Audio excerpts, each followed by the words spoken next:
Hey guys, welcome to the Nate Take. My name is Nathan, and today we're going to be putting a Timney Alpha trigger into a PSA full-size dagger. Alright, of course, before we start this video, firearm safety is extremely important, so right now we are going to render this one safe. Alright, so we're keeping our finger off the trigger, we're going to drop the magazine out, and then we're going to grab the slide, pull it back, we're going to lock it back, double check to make sure that there's nothing in the chamber, which there is not, there's nothing in the magazine well, so now we know that this firearm is safe. I've had this Palmetto State Armory dagger for several years now. I also have their subcompact version, and there's a problem with both of them that I would like to fix. And that problem is the trigger. And this goes for pretty much all Glocks as well, is that they have a very long travel. Okay, so when you pull that, it takes a long time until you finally reach the click. Alright? That I don't like about it, and I also am not a big fan of the curved trigger shoe. So today what we're going to do is we're going to install the Timney Alpha here. See if the camera will focus on it. There we go. Timney Alpha. It's for the Gen 3 Glock, but since the Palmetto dagger is based on the Gen 3, it is going to be a direct fit into the dagger as well. So we're going to install this and see. This advertises a 3-pound trigger pull, which the dagger is right around 5 pounds from the manufacturer. So this here should improve it. Ideally, what I'd really like is a Mekanik trigger, but Mekanik triggers don't fit in these, so we're going to have to go this route. Now, there are a couple ways to go about improving the trigger on your Glock or your dagger. One common method is to just update a couple of the parts that are in it with some aftermarket ones. For example, you can do the trigger link and a couple of the springs, change those out and get a slightly different feel is what's advertised. But I already did that to my dagger and I don't notice any difference, so I'm going to go for a drop-in trigger. I spent approximately $80 on a couple parts for it and couldn't notice a difference. So now I'm opting for a drop-in trigger instead.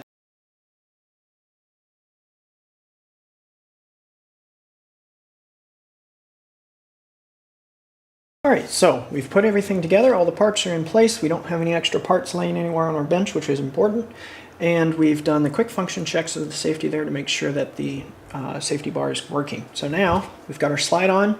What we'll do is we'll go ahead and rack the slide, and now we can just feel our new trigger.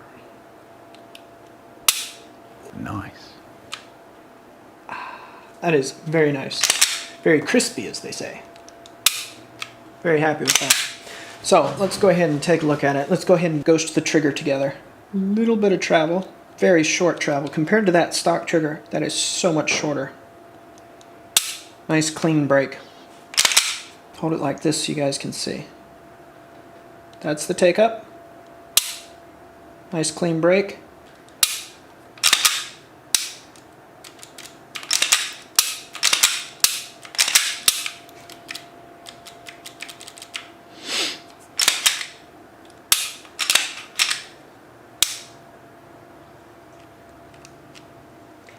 I don't think that's right.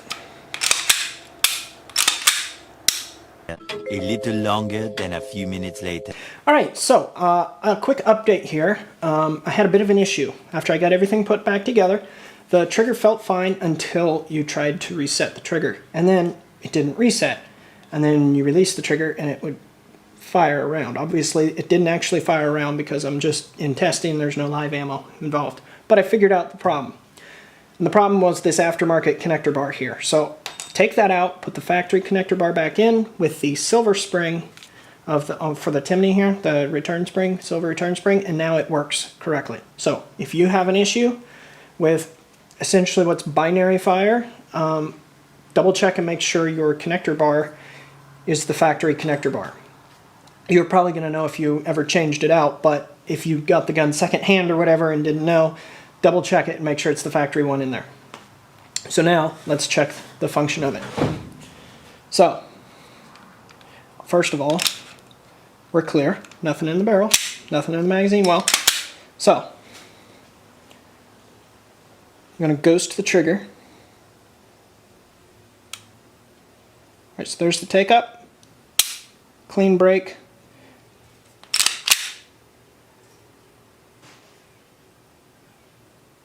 Very short reset. And then again. So it's a very nice trigger. I like it the way it feels on here. I like it way better than the stock trigger. I'm sure I'm going to enjoy it a lot more in shooting. I've cycled it a bunch without any actual ammo in it. I've cycled it a bunch. I haven't got a single failure since I replaced the Ghost Link with the stock connector bar.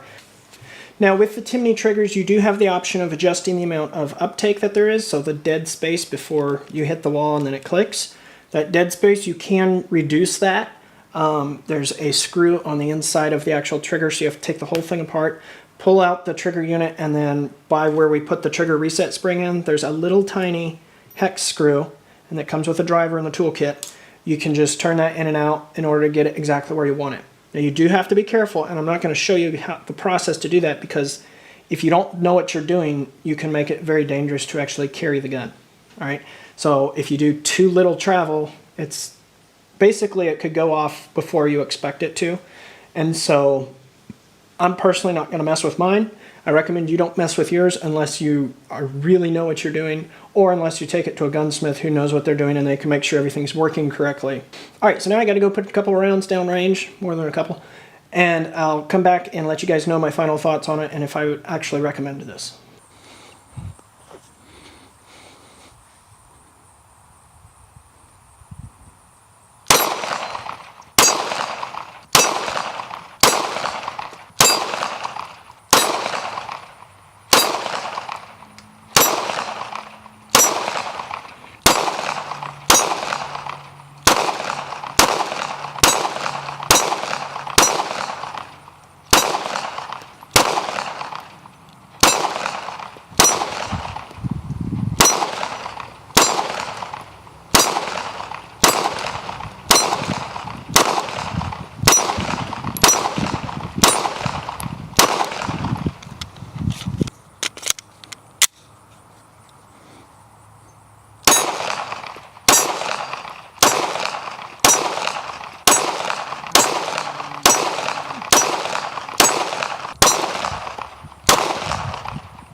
All right, so that is the end of 200 rounds on the new Timney trigger right there. Very, very, very happy with the Timney trigger. Didn't have a single issue with it whole entire time. Granted, 200 rounds isn't a ton of rounds, but it is a decent sample size. I think if I was going to have an issue, I probably would have noticed it starting by now. Perhaps a couple thousand rounds in, maybe we'll see something. If so, I'll make an update and let you guys know about it. So would I recommend the Timney trigger? I would. It's not going to give you an exact Mekanik style trigger if that's what you're going for. I've heard a lot of people say Mekaniks have some of the best from the factory triggers. This here gets you kind of close.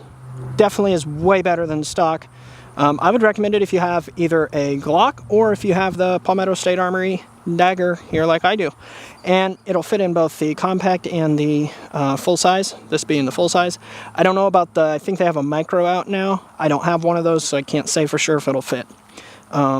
So yeah, I highly recommend it. It was super smooth, it was crisp, it was consistent, and it was good. I liked it. It hasn't made me a better shooter yet, but that will only come with more time and practice. So, final thoughts. Recommend the trigger. Go out and get yourself one.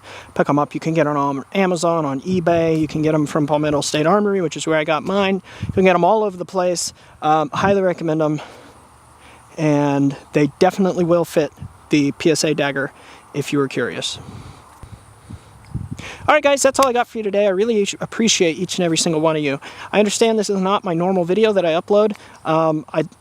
This is just part of my life, right? So my channel, it's all about everything that I do, the Nate take, and this is my take on the Timney Alpha trigger for the Glock. If this type of video isn't your cup of tea, I totally understand. And we'll be doing more other stuff that you'll more likely see normally on this channel here soon. In the works on a couple different car videos actually right now as we speak, and I'm going to be expanding into some woodworking because I finally am working on getting a shops area set up. Tool restoration, stuff like that. I got a bunch of stuff planned, and hopefully we're gonna maybe stay a little more consistent this time. That's what I'm going to shoot for anyway. Pun intended. Alright, let's see, anything else? I don't think so. I think that's pretty much everything. If you install the Timney trigger, be safe, be smart, don't be dumb. It's very easy to do. You don't have to take it to a gunsmith. I'm not a gunsmith, and I was able to do it fine myself. Didn't hurt myself with it. Yeah, just be safe. Always important. Remember, the #1 safety in firearms is you. So don't be stupid. All right. The birds don't seem to have anything else to say either. So until next time, this is Nathan signing off.